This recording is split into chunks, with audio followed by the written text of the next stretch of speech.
My boyfriend has been signing into my social media accounts for more than a year, so I made him reveal the truth by threatening to sue him for fourth-degree felony stalking. An incident happened this past weekend where an old friend of mine tried to kiss me. He was drunk and initially tried to kiss me in the mouth. I pulled away, and he again tried to kiss my neck, leaving a bruise. I bruise incredibly easily as I have very fair skin and poor circulation. The entire incident lasted no more than a few seconds. I did not expect or want this to happen, and I thought the friend in question knew I had a boyfriend. I actually thought he also had a girlfriend up until he kissed me, so it definitely caught me off guard. Once I firmly expressed to him I wasn't interested and had a boyfriend, he backed off, and the rest of the night went normally. I don't have any plans to hang out with this friend again. The next day, my boyfriend was already at work when I woke up, where he had limited access to his phone. I planned to FaceTime him and tell him what happened when he got off work. However, he noticed the bruise on my neck in a Snapchat before I could tell him myself. I hadn't even noticed it was there because, as I said, it was no more than a few seconds and it didn't occur to me that there could even be a bruise there from so short a time. He called me when he finished work, and I explained what had happened, but by that point, he had been stewing over it for over 5 hours and was furious with me. I understand that I shouldn't have put myself in a position where someone thought I would be receptive to a kiss, but I also can't control other people's actions or the past, and I have been trying to earn his trust back since. However,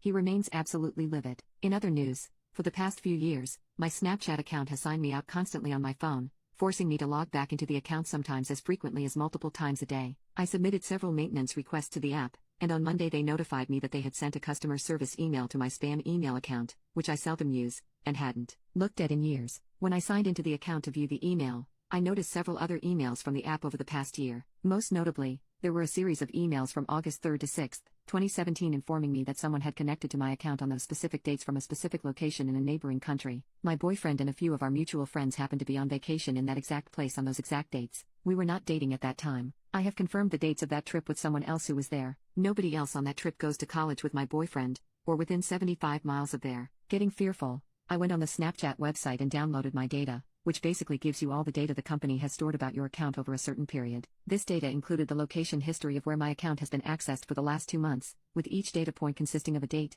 time, latitude, and longitude of where the account was used. It revealed that dozens of times over the last 2 months, sometimes as often as multiple times in the same day, my account was accessed from where my boyfriend lives. These data points are very specific, 3 decimal points, and correspond to directly his house, various buildings on his campus, and other places in his college town that he frequents. They all are on dates that I was definitively in my own college town, 400 miles away. You can actually watch me and whomever fight for control of the account, with me signing in 1 hour, then it signing in from his town the next hour, and us going back and forth for a while. The data only goes back 2 months, but the emails and pattern of Snapchat logging me out, which is their attempt at security, when you log into an account on one device it force logs it out on all others, indicate that it has been going on with this level of regularity for over a year. I confronted my boyfriend about this. As soon as I found out, he was initially indignant, then horrified once I presented him with all the evidence. He empathically maintains that it isn't him doing it. He can't provide any other explanations, and his best guess is that he is being framed, although he has no idea by whom. He has said a few times that if I need to find an explanation,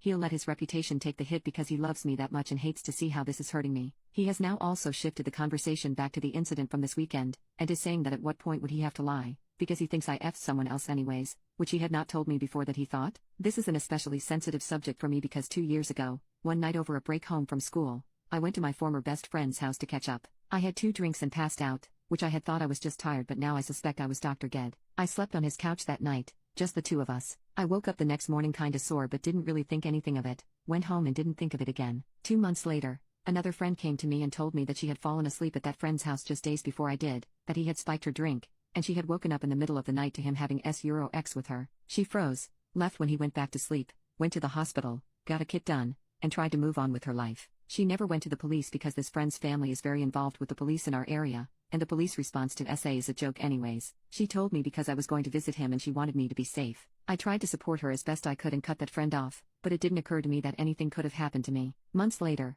I came up positive for chlamydia on a routine STD check by my OBGYN. That's when I put all the facts together and realized what happened, although I never got closure or a sure answer. My boyfriend knows all this and helped me through all the fallout of that. I don't want to believe he would lie to me after seeing how much not knowing what happened there destroyed me. Snapchat is my main method of communication for a lot of my friends, and I save all my direct messages on the app so that I can reference them later. For over a year, someone has been going through my photos and my messages, seeing who I talk to, and watching me without my knowing, and I can't find any other explanations for all the info besides that it was my boyfriend. To not know what happened here will absolutely destroy me, and he knows this. I so desperately want to believe it's anything else, and I want to trust him, Like I want him to trust that I didn't sleep with my friend, but I just can't find any answers. My question is, does anyone have any other possible explanations for what could have happened besides the obvious? What should I do now? And how can I convince my boyfriend I didn't sleep with my friend without compromising my feelings here? Update: 4 days later, I came up with a plan. I met my boyfriend in a diner and got there early and told the waitress what was about to go down.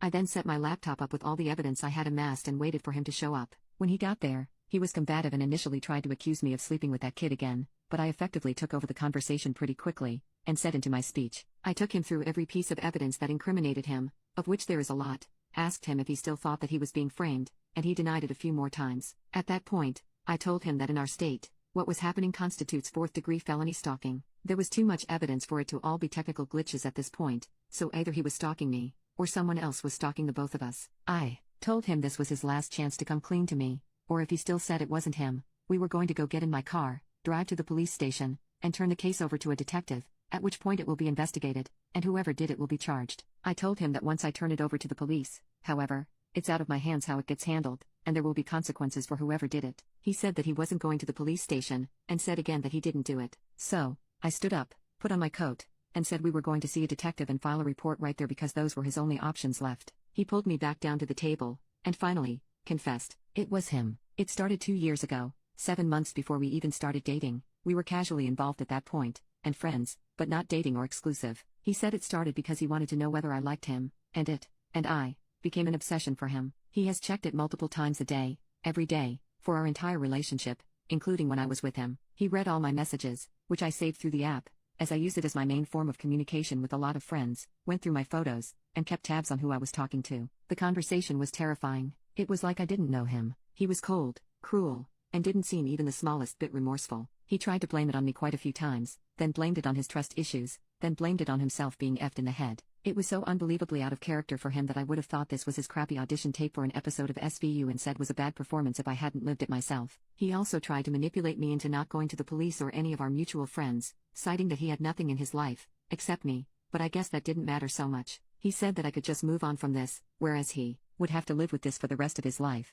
which should already be punishment enough. He then tried to tell me that I owed him not to tell anyone else because I ruined his life when I gave him an STD, which I got when I was attacked by a former friend, which was easily cured, and which we discussed at length where he reassured me that it wasn't my fault. Oh, and he knew that I didn't sleep with that guy, because he read my conversation with him wherein he said, "Hey, I'm sorry about last night. I didn't know you had a boyfriend and I never would have tried to make a move on you if I had known." He just said that to try to make me defensive and so flustered about something else that I dropped my investigation into the Snapchat thing. He even quoted my own conversations back at me. I made him sign a paper where he wrote out what he did, just in case he wanted to go back on his word later. Then, I left. So, it's over now. I've blocked him on everything. I actually cried when I blocked his number, sad as that is. All that's left is to move on. I'm debating on whether to tell our mutual friends or not, because honestly, I'm resentful that he tried to manipulate me into not doing so, and I don't feel like I owe him anything at this point. Anyways, thanks for all your help.